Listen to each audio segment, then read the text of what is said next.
Hello students, today we will discuss about autoimmune disease. Let's start with the introduction. Normally, the function of immune system in our body is to recognize foreign elements and to destroy them before they could harm us, either by humoral immune response or cell-mediated immune responses. Thus, the immune system defends the body against infections and certain other diseases by identifying, attacking, and destroying the foreign substances. Sometimes the immune system makes a mistake and starts attacking the body's own tissues or organs, which is termed as autoimmunity. An autoimmune disease is a case of mistaken identity resulting in failure of the immune system to differentiate between self and non-self components, in which the body reacts against its own constituents of tissues. So, by the definition, autoimmunity refers to the body's development of intolerance of the antigens on its own cells. That is, there is an immune response to one's own tissue antigens. This type of body response results in a disease state characterized by a specific antibody or cell-mediated immune response against the body's own tissues, that is, autoantigens. So, we can say that autoimmunity is the breakdown of mechanism responsible for self-tolerance and induction of an immune response against components of self. Any disease that results from such an abnormal immune response is termed as autoimmune diseases. The immunological mechanism of the body is dependent on two major factors. First one, the inactivation and rejection of foreign substances, and the second, the ability to differentiate between the body's own antigens, that is self, and foreign, that is non-self. It is not yet exactly what causes the body to fail to recognize self-protein as its own and to react to them as if they were foreign, resulting in autoimmunity and maybe autoimmune diseases. So, let's discuss about some autoimmune diseases. The autoimmune diseases can be divided into two categories. First one, organ-specific autoimmune disease, and second, systemic autoimmune disease depending on the tissues or cells affected. So, let's go detail to the organ-specific or localized autoimmune disease. As the name indicates, in this case, the autoimmunity involves a particular organ. In an organ-specific autoimmune disease, the immune response is directed to a target antigen unique to a single organ or gland, so that the manifestations are largely limited to that organ. The cells of the target organs may be damaged directly or humoral or cell-mediated effector mechanisms. Alternatively, the antibodies may overstimulate or block the normal function of the target organ. It can be also subdivided into two categories. Autoimmune disease, which is mediated by direct cellular damage, occurs when lymphocytes or antibodies bind to cell membrane antigens, causing cellular lysis and/or an inflammatory response in the affected organ. Gradually, the damaged cellular structure is replaced by connective tissue and the function of the organ declines. And the second, autoimmune diseases, which are mediated by stimulating or blocking autoantibodies. In some autoimmune diseases, antibodies act as agonists, binding to hormone receptors instead of normal ligand. So, let's discuss about some organ-specific autoimmune disease mediated by cell damage. Let's take example of Hashimoto's thyroiditis. Hashimoto's thyroiditis, also known as chronic lymphocytic thyroiditis, and it is an autoimmune disease in which the thyroid gland is gradually destroyed. In earlier period, it does not show any symptoms, but over time, the thyroid may enlarge, forming a painless goiter. And its symptoms are weight gain, constipation, depression, and general pains. After many years, the thyroid typically swollen in size. Potential complications include thyroid lymphoma. Next example is the Goodpasture syndrome. In this disease, autoantibodies specific for certain basement membrane antigens bind to the basement membranes of the kidney glomeruli and the alveoli of the lungs. Subsequent complement activation leads to direct cellular damage and ensuing inflammatory response mediated by buildup of complement split products. Damage to the glomerular and the alveolar basement membranes leads to progressive kidney damage and pulmonary hemorrhage. And its important symptoms are: the first sign of Goodpasture syndrome may include fatigue, nausea and vomiting, difficulty in breathing, affects the kidneys. Symptoms may include blood in the urine, foamy urine, swelling in the legs, high blood pressure, burning or difficulty when urinating, and also back pain below the ribs. Next is the insulin-dependent diabetes mellitus, IDDM, which is commonly known as type 1 diabetes. It is caused by an autoimmune attack on the pancreas. The attack is directed against specialized insulin-producing cells, that is beta cells, and that are located in the spherical clusters called the islets of Langerhans, scattered throughout the pancreas. The autoimmune attack destroys beta cells, resulting in decreased production of insulin and consequently increased levels of blood glucose. Several factors are important in the destruction of beta cells. First, activated CTLs migrated into an islet and begin to attack insulin-producing cells. Autoantibodies to beta cells may contribute to cell destruction by facilitating either antibody plus complement lysis or antibody-dependent cell-mediated cytotoxicity, that is ADCC. The abnormalities in glucose metabolism that are caused by the destruction of islet beta cells result in serious metabolic problems that include ketoacidosis and increased urine production. The late stages of the disease are often characterized by atherosclerotic vascular lesions, which in turn cause gangrene of the extremities due to impeded vascular flow, renal failure, and blindness. If untreated, that can be the result. And its major symptoms are frequent urination, that is frequent bedwetting in children who have been toilet trained, excessive thirst, excessive hunger, weakness and fatigue, drowsiness, irritability, blurred vision or any change in sight, nausea and vomiting, and also sudden unexplained weight loss. And here is the skin disease caused by diabetes. Now let's come to the organospecific autoimmune disease mediated by stimulating or blocking autoantibodies. First one example is Graves' disease. The production of thyroid hormone is carefully regulated by thyroid stimulating hormone, that is THH, which is produced by the pituitary gland. Binding of THH to a receptor on thyroid cells activate adenylate cyclase and stimulate the synthesis of two thyroid hormones, thyroxine and triiodothyronine.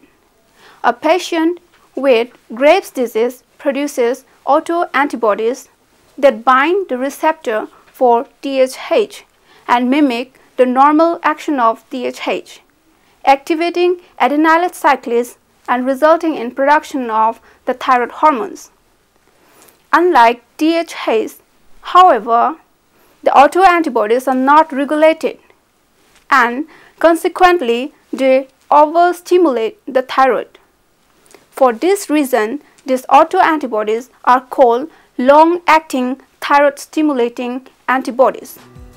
And its symptoms are oversweating, weight loss, nervousness, hand tremors, anxiety and irregular or repeat heartbeat, an enlargement of the thyroid gland, that is goiter. Here shows the enlargement of thyroid gland in Graves' disease. Next, myasthenia gravis. It is the prototype autoimmune disease mediated by blocking antibodies. A patient with this disease produces autoantibodies that bind the acetylcholine receptors on the motor end plates of muscles, blocking the normal binding of acetylcholine and also inducing complement-mediated lysis of the cells. The resulting is a progressive weakening of the skeletal muscles. Ultimately, the antibodies destroy the cells bearing the receptors, and its symptoms are: the early signs of this disease include drooping eyelids and inability to retract the corners of the mouth, which gives the appearance of snarling. Without treatment, the progressive weakening of the muscles can lead to severe impairment of eating as well as problems with movement. And this picture shows myasthenia gravis symptom. Systemic autoimmune diseases type. In systemic autoimmune diseases, the response is directed towards a broad range of target antigens and involves a number of organs and tissues. These diseases reflect a general defect in immune regulation that results in hyperactive T cells and B cells. Tissue damage is widespread, both from cell-mediated immune responses and from direct cellular damage caused by the autoantibodies or by accumulation of immune complexes. Some examples of systemic autoimmune disease are systemic lupus erythematosus, multiple sclerosis, and rheumatoid arthritis, etc. Systemic lupus erythematosus. Systemic lupus erythematosus, SLE, typically appears in women between 20 and 40 years of age. The ratio of female to male patient is 10:1. Affected individuals may produce autoantibodies to a vast array of tissue antigens such as DNA, histones, RBCs, platelets, leukocytes, and clotting factors. Interacting of these autoantibodies with their specific antigens produces various symptoms. Autoantibody specific for RBCs and platelets can lead to complement-mediated lysis, resulting in hemolytic anemia and thrombocytopenia, respectively.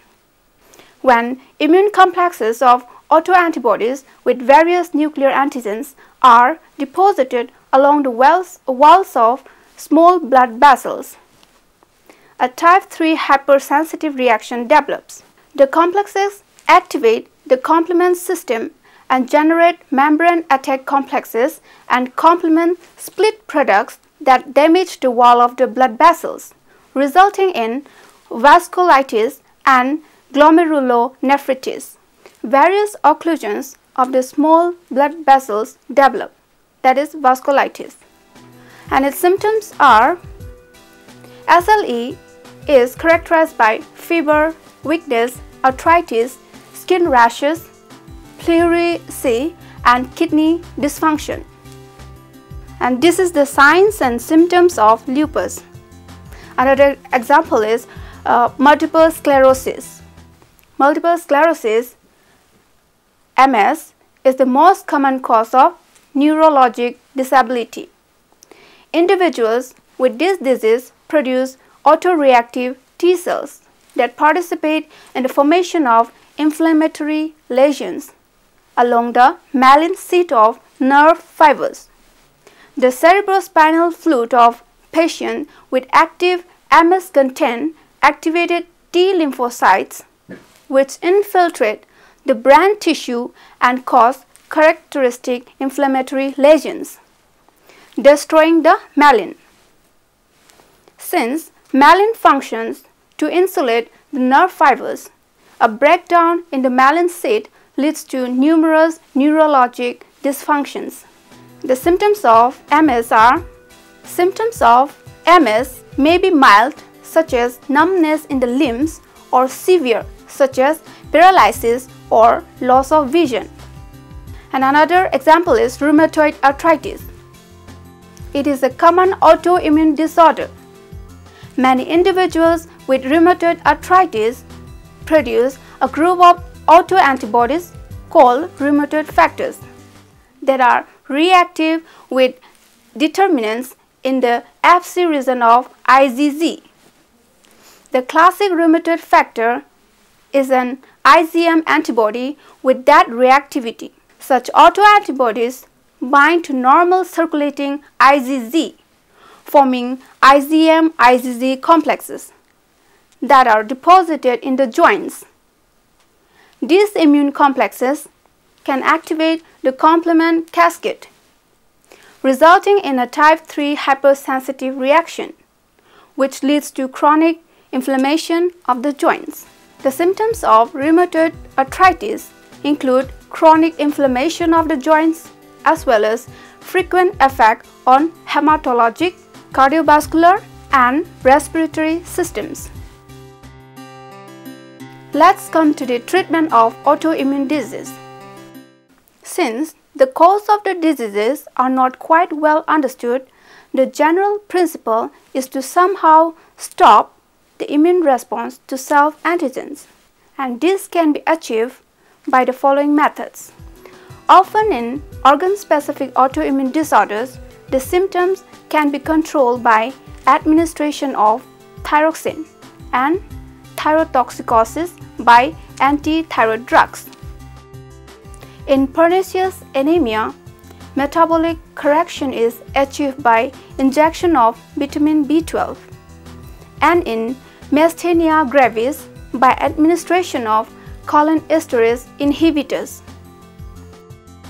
Conventional immunosuppressive therapy with antimitotic drugs at high doses can be used to damp down the immune response, but because of the dangers involved, tends to be used only in life-threatening disorders such as SLE.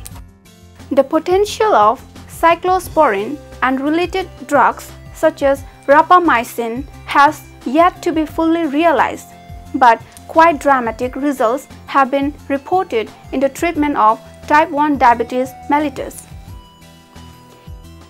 Anti-inflammatory drugs are prescribed for the rheumatoid diseases with the introduction of selective cyclooxygenase 2 COX-2 inhibitors, representing a good development. Conclusion: due to certain abnormality in the normal immune system of the body, it leads to self-tolerance and induction of an immune response against components of self causing certain autoimmune diseases like graft diseases, diabetes, systemic lupus erythematosus, multiple sclerosis, etc. These autoimmune diseases can be caused by many factors like environmental factor, infection, drugs, toxin, hormone, and occurrence of mutation in associated genes. Current therapies for autoimmune diseases include treatment with immunosuppressive drugs, vaccination with T cells specific for a given autoantigen, administration of synthetic blocking peptides that compete with autoantigen for binding to MHC molecules. Such treatment were found to be very effective in controlling the autoimmune disease. Individuals can also take precautions from causing such disease by not exposing themselves to such environmental factors like drugs, toxin, etc. Thank you.